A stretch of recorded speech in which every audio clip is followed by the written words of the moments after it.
This show is brought to you by Built Rewards.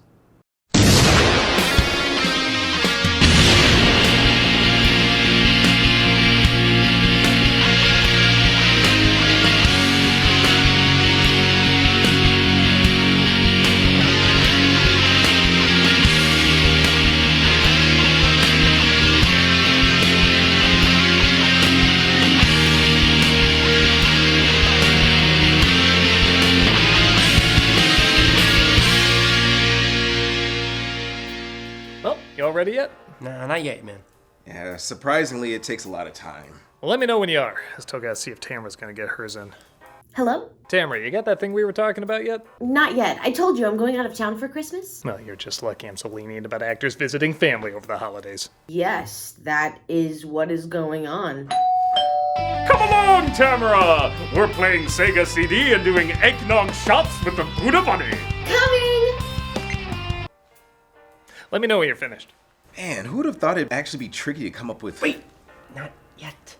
What? We gotta save it for the sappy ending. Oh, right. Well, it's been 30 years since this came out. Back in 1993, one of the best animated shows for kids and adults was ever released, Animaniacs. Unlike its predecessor, Tiny Toons, which was mostly for kids, but had a few jokes for adults, or Freakazoid, which was mostly for adults, but had a few jokes for kids, Animaniacs was a variety show that hit both kids and adults equally. Sometimes chaotic, sometimes educational, sometimes teaching a moral, sometimes celebrating there's no moral, sometimes verbal, sometimes musical, sometimes needing no words at all. It was an amazing accomplishment that's still being celebrated and talked about all these years later. And who better to talk about than the show's creator himself, Tom Ruegger. How you doing, buddy? Hello, nurses, and all other medical personnel, and everyone else. Hello, everyone. So I want to talk about one of your most ambitious films ever connected to Animaniacs. Ernest Goes to Hell? No, Wakko's Wish. Oh, yeah, that's better. Yeah.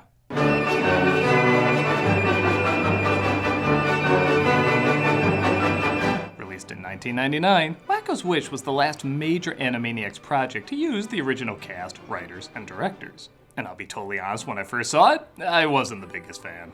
The tone changes threw me off from what I was used to, resulting in me finding it a little corny and awkward and inconsistent and... Why am I here? But I've learned to love it over the years. The tone changes, once you know where it's all going, actually does help with the spontaneity of the comedy. When you're legit not sure if the film's gonna give you a serious moment or a comedic moment, it makes the payoff all the more unexpected and enjoyable. So we're gonna look over the film said to be the swan song of this legendary animated series. And like I mentioned before, we're gonna look it over with the show's creator and one of the directors, Tom Ruegger. So, you like it better than Ernest Goes to Hell? Let's take a look at Wakko's Wish. The film opens with a narration, I think from the Motel 6 guy. Over a century ago, there stood the village of Acme Falls. Holy shit, it is! How random! Talking about the happy village of Acme Falls.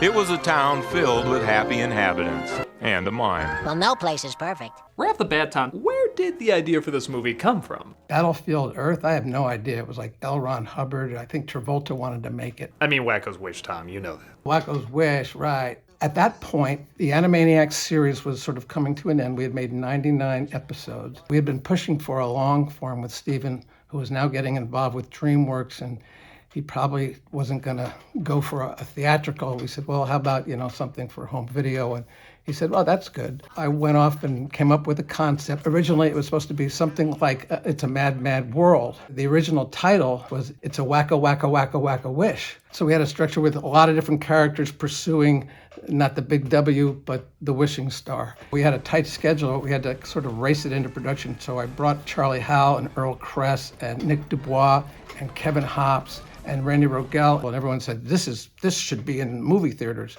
So we tested it, got a big crowd of mainly kids, but their parents too. And they came in and they filled out the cards after the movie, and they loved the movie. They were laughing at it, they were loving it. Bob Daly ran the studio at that time. And he saw the cards and they were like really excellent. There was like people giving it like A+. I said, he was like, Ruegger, what did you do, stack the audience? I said, no, I don't know anybody here. He said, well, yeah, these are really good scores. Now, the only problem is I need $5 million to market it. And he turned to me and said, do you have $5 million sitting around? And I said, gee, Bob, no, I don't. You don't need to treat us special. That was the straw that broke the camel's back. We needed $5 million, and Bob was not going to cough it up. The film combines a lot of classic fairy tale / adventure / Christmas tropes, half the time paying homage to them and the other half mocking them. Warner stock, which was ruled by a benevolent king, Sir William the Good. Peace and prosperity covered the land. Rainbows were up 20%.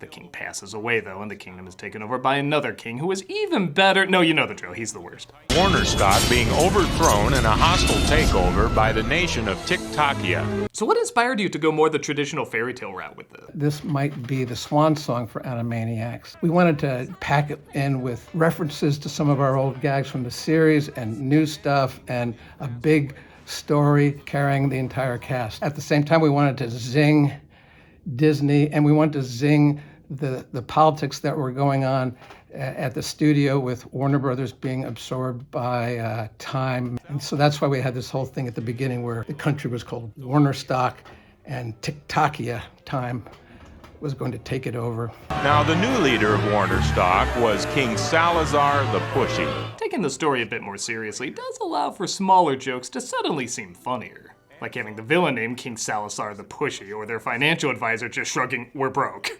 And the country's fortunes plummeted. We're broke. This also allows for acts of cruelty to be funnier. Like when plots place the tax collector looking for anything to take from the people.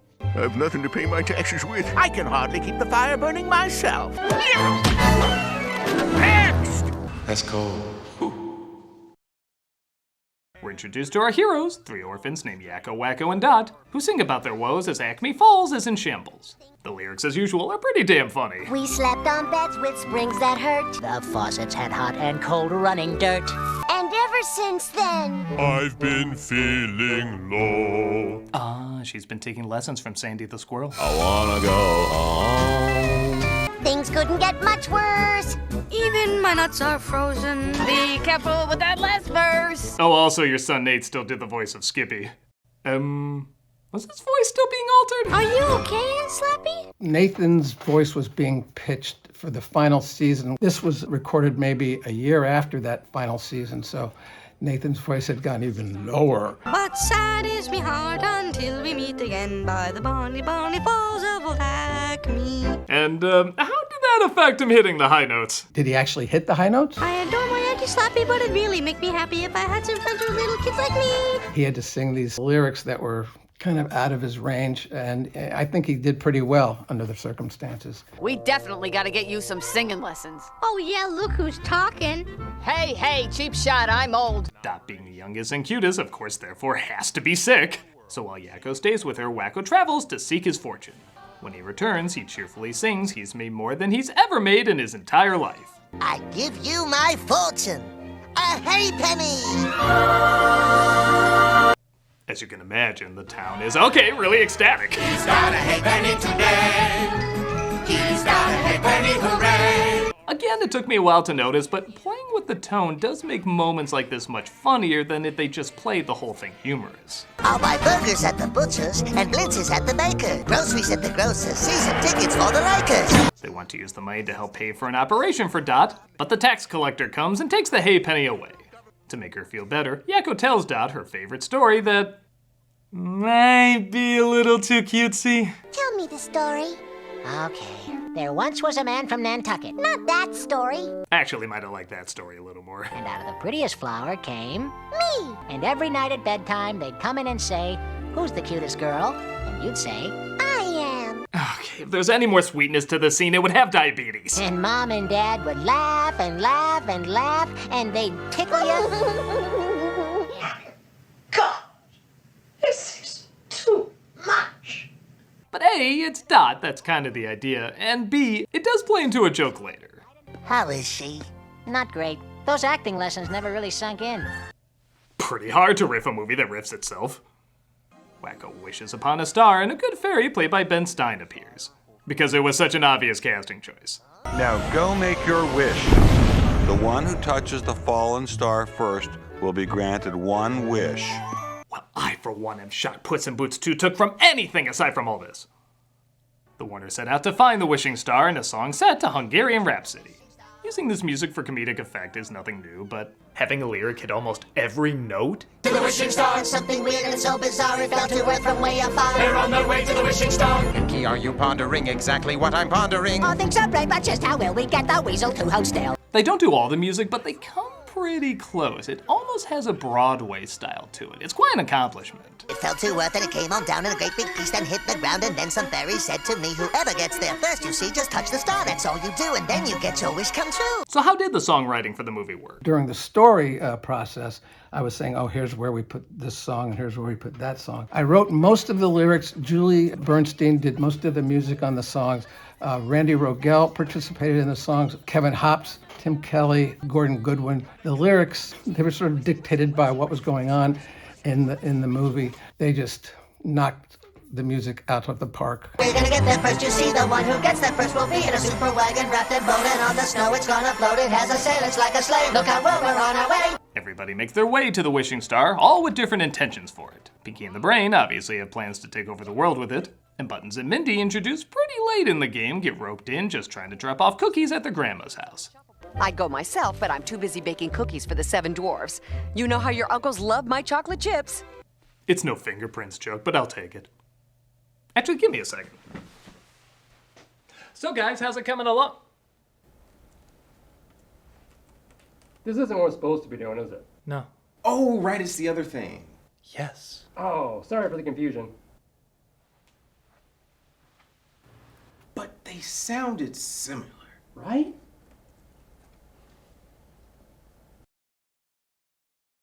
It's time to ditch monthly rent checks and rent postal credit card fees. Built lets you pay your rent without a transaction fee, and if you pay by check, they mail the check for you. We've all at some point felt like we're lighting our money on fire by paying rent. We're not building credit, and we're not building towards buying a home. But Built Rewards has figured out a way to make rent more rewarding. They launched the Built MasterCard, which lets you pay your rent and earn points without the credit card transaction fee. And even if your landlord only takes checks, they'll mail one to you. You can use those points you earn towards hotels or flights, towards future rent payments, and even towards a down payment on a home. The Built MasterCard is the first card to offer points to rent with no transaction fee. It just seems like a no-brainer to me. Check it out. I just wish I had the Built credit card when I was a renter. Earn points by paying rent right now when you go to BuiltRewards.com/nostalgia. That's BILT rewards.com/nostalgia. Make sure to use our URL so they know we sent you. BuiltRewards.com/nostalgia to start earning points with your rent payments today. Terms apply. Doug plays Spider-Man 2 every Friday on Twitch. We also have content 5 days a week. Hope to see you there.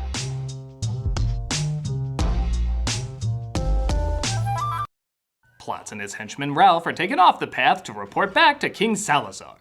Posing for a body pillow, Jesus. The honor is ours. Gives no meaning to the term royal scepter. He instructs Plots to get the star for him and to kill the Warners along the way. I don't want to see them again, alive. But they're just kids. Don't think of them as kids, Baron. Think of them as the dearly departed. As grim as that is, I love imagining what the funeral would be like. Like, do they just keep burying them and they keep showing up above ground? I'm totally down for a spin-off called Dark Animaniacs. On top of that, he sends out the Good Feathers, also making a pretty late entry into the film, to make sure Plots does as he's told. That king really frost my feathers. He insulted us right to our faces. Are you insulted, Bobby? A little bit. When you realize the kids' comedy version of Robert De Niro is actually funnier than most adult comedy versions of Robert De Niro. Forget what the king wants. Let's get what we want. They too want the star for themselves as, get this, everybody sings another song about it. This stupid dummy Nixa, I could fix it because I've always been a failure on the flop. We've been insulted and neglected and we've never been respected and we wish the wishing star to make it stop. Okay, so you could make the argument there's a little too much singing in this. We could have a wish and we'd be happy. I want the world. I want a home. We want respect. A lot too much singing in this. But again, what balances it out is that the songs, again, particularly the lyrics, are really good. Every time I kind of groan whenever another song starts, I'm usually sucked in eventually by how clever they are. I've got bunions and arthritis and lumbago and bursitis. I need glasses and my kidneys got a stone. I'd wish retirement, you see, in a giant acorn tree with everybody leaving me alone. even if sometimes it sounds like they might be saying something else. I adore my Auntie Sloppy, but it'd really make me happy if I had some friends with little kids like me. Cause she's impatient and she's crabby. Duh! Cause she's impatient and she's crabby and she's always... You heard that too, right? Skippy's finally entering his high school years? The animation has always been stellar on the show, but again, it really feels like they're trying to go above and beyond what the team usually has accomplished. Who did the animation? Was it any different from the animation done on the show? Wakko's Wish looks really good. Much thanks to TMS Tokyo Movie Shinsa for their animation on it. But before it even arrived in their hands to do their magic, we had these incredible directors here at Warner Brothers in Sherman Oaks. There's Greg Reyna, Charlie Visser, Russell Calabrese, Nelson Racinos, Kirk Tengblad. They each took various sections of the film. They slaved over these things. They had crews, they had storyboard artists, and they were just working day and night. There's a really cool moment where the dialogue kind of disappears and we mainly focus on the music.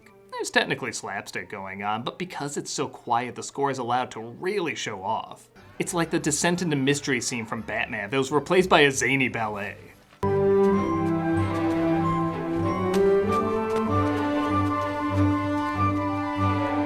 The late Richard Stone always composed amazing work, but again, he really outdoes himself here. Was there an intention not only to make the story more cinematic, but the music too? Animaniacs, for me, was the ultimate creative experience in my career. So I had the final say on the mixes, and there were episodes of Tiny Toons and Animaniacs where I just said, let's make this a concert. Turn up the music, turn up the sound effects, let's just let this go, because the music is so good. And that's true for many sections of Wakko's Wish. We had the sound effects and we had, the gaggy type boinks and things, but I said, wait, this music is so good, let's just hear that. It's 7.5 minutes. The music is peak Dom from Von Suppe, this overture piece. It's 7.5 minutes. It is a tour de force of action and comedy. No dialogue, just amazing, beautiful images, beautiful animation. And it was directed by Greg Reyna, who spent, again, day and night. He slaved over that 7.5 minutes. He made the music sync up with the action everywhere. It's a tour de force. They finally make it to the wishing star, but sadly so does the king, who captures them all. All hail the mighty King Salazar! And his tailor Flavor Flav. They're all to be executed, but the Warners say they know secrets about the star that the king doesn't. Execute them. Have it your way, but we know secrets about the star that you don't. Hold your fire! The king gives them whatever they want as the Warners constantly stall for time. Most of this plays like a typical Warner short where the villain gets their comeuppance. And because the king is played pretty straight in terms of a bad guy, it makes it even funnier when he breaks character and keeps falling for their antics. I'm not your father. That's not what Mommy said. When will this insanity stop? Yes, you. He has some tricks though too, as he sends them to the cave of their worst nightmares, which is pretty much a best of the rogues gallery. You make me feel all fun doodle dumb! If you don't watch the show, this probably won't do much for you, but if you do, it's kinda cool seeing these characters again. Once more, the thought was, this is probably the last time you're ever gonna see them, so give them one last go at the spotlight. No! The Warners escape and make their way to the star, but a cannonball is shot at them, which, wait till you hear this, apparently kills off Dot. Dot, can you hear me? Tell me the story. What? The story about Mom and Dad.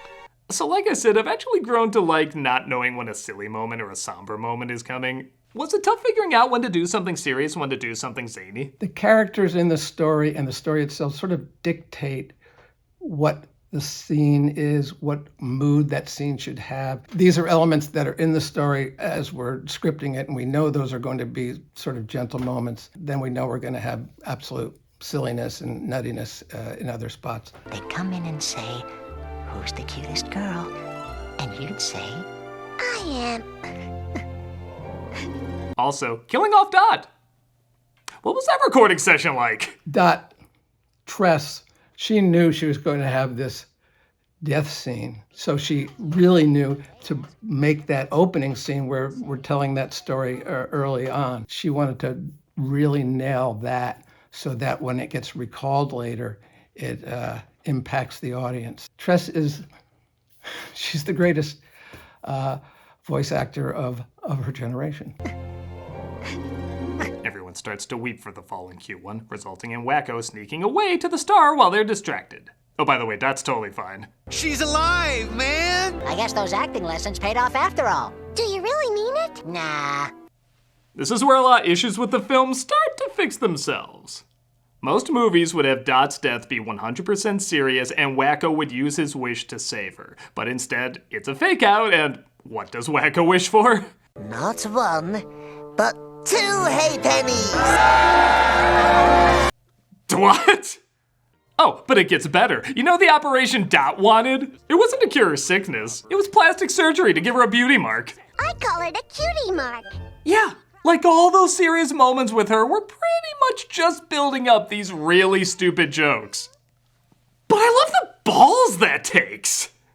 This would be like Bambi's mom dying and then years later she comes back and says, "No, I told your dad I couldn't be with you because I shot the hunter and was on the run." It'd be insultingly ridiculous, but what a bizarrely long way to go for a joke. I kinda gotta respect it. With the 2 hay pennies, everybody seems to get exactly what they want. And I mean it, every character has a happy ending that ties into their overarching scenarios on the show.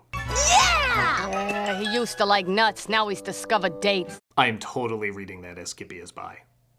Hello, nurse. Was finally appreciated for her figuring and not just her figure. Rita and Runt's wish came true too. They found a happy home with Dr. Scratch and Sniff. Even the pigeons, who wanted a little respect, got their wish.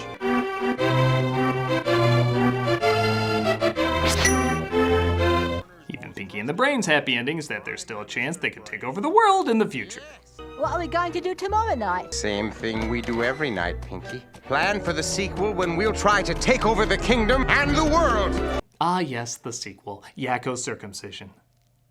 With everybody getting a satisfactory conclusion, was there an awareness this might be the team's final production with the Animaniacs name on it? We were aware that this might be the swan song for Animaniacs. The experience that I most distinctly remember about Wakko's Wish, we had finished the story and now we were going to hand it off to the crew to start storyboarding, designing and doing backgrounds. So we took this day and the entire crew, there were probably 75 to 100 people there. I spent the day going over the entire script, acting out every part, really doing my best to entertain them and to tell them what was going on in each scene. Basically, I read all the lines. I tried to do the voices as best I could and tried to get punchlines. I was getting laughs. They were getting awe, and their sweet moments were working. For me, it was my ultimate Disney moment. I hear that Walt would gather the group together and tell the story of some of his features, like Snow White. He would go over and he would do all the different voices. So I had that one experience with a feature doing that with Wakko's Wish, and it was truly one of the most rewarding experiences because the crew was so loving and appreciative and complimentary, and it was a great day. It also looks like the Warners the whole time were related to the Good King, as Salazar tried to keep that a secret when he took the throne. Ah! Fooled you, didn't we? Dead. It even ends with them spinning the wheel of morality, which just feels right. And the moral of our story is... You gotta cheer up and never give up hope. Yeah, I still prefer. You can teach an old dog new tricks, but you can't teach Madonna to act. And that was Wakko's Wish, a film that, like I said, has really grown on me.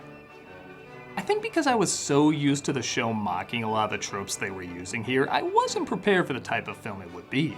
Now, looking back, not only do the more serious moments make the humorous moments even funnier, but this really does serve as a fitting swan song for the series. It feels right to end on a movie that juggles a lot of fairy tales, adventures, songs, slapstick, and of course, clever wordplay. And all while being a Christmas movie that I think maybe once mentions the word Christmas? I pray for a day like that. That's like Christmas, you know what I mean? But still has a lot of that playful spirit of the holiday. I'm not gonna say this is like my favorite Animaniacs production, but it's a lot more clever than I remember. And it's certainly worth checking out for any Animaniacs fan. It's got great music, big laughs, wonderful animation, and entertains both kids and adults. If you haven't seen it yet, it's a decent, zany family comedy. And you know, because it is the 30th anniversary, I wanted to go a little bit more into detail about why these characters really connected with me. You see, growing up, there were 3 shows that really felt like the characters were just real. Batman, X-Men, and Animaniacs. Like, yeah, obviously I knew they weren't alive, and I know there's shows that have better developed characters, but as a kid, I connected so much with them, there was almost a disappointment they didn't exist in real life.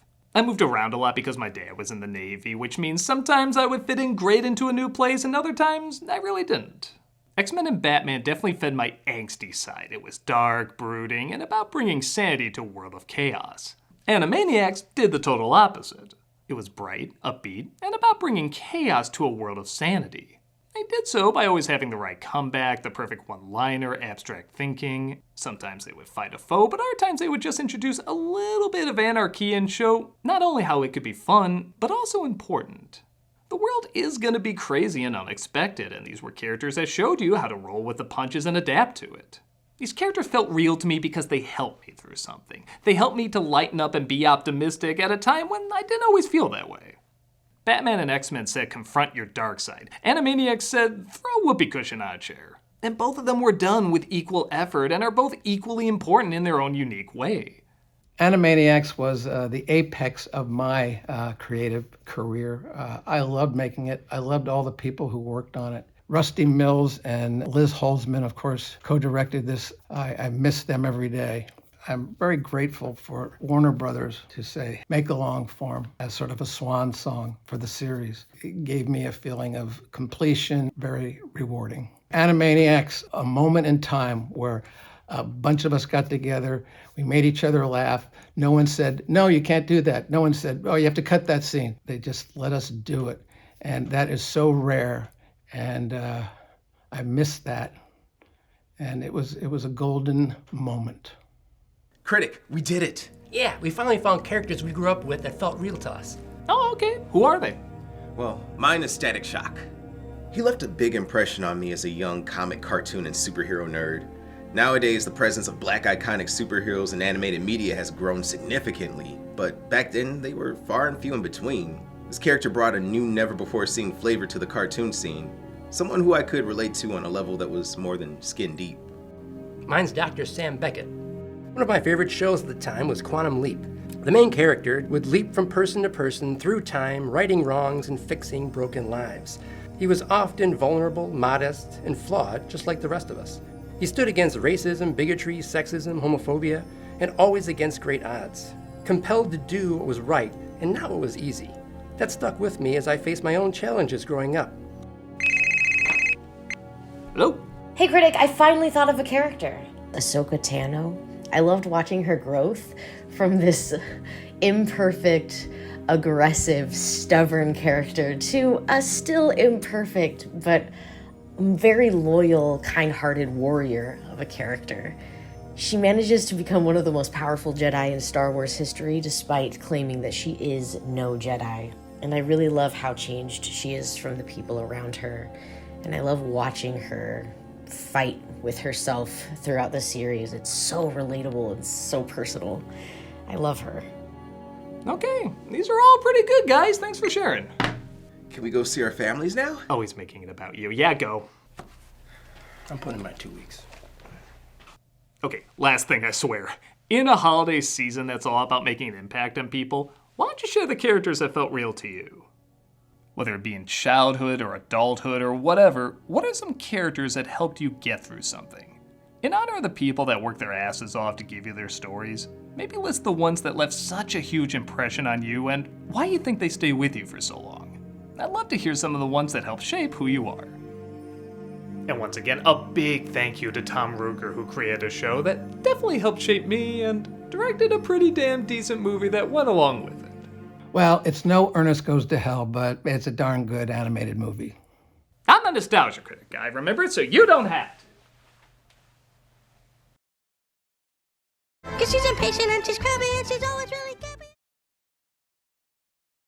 Then afterwards, we're gonna go for a week-long kegger at Blitzen's place. Then maybe hit Vegas and partake in some candy cane. That's a lounge singer, by the way. It's okay. Mrs. Claus and I have an understanding. After all, I know what she does with the sleigh boy. After that, there's the rainbow orgy. True, I'm not a furry or gay, but, you know, FOMO over homo.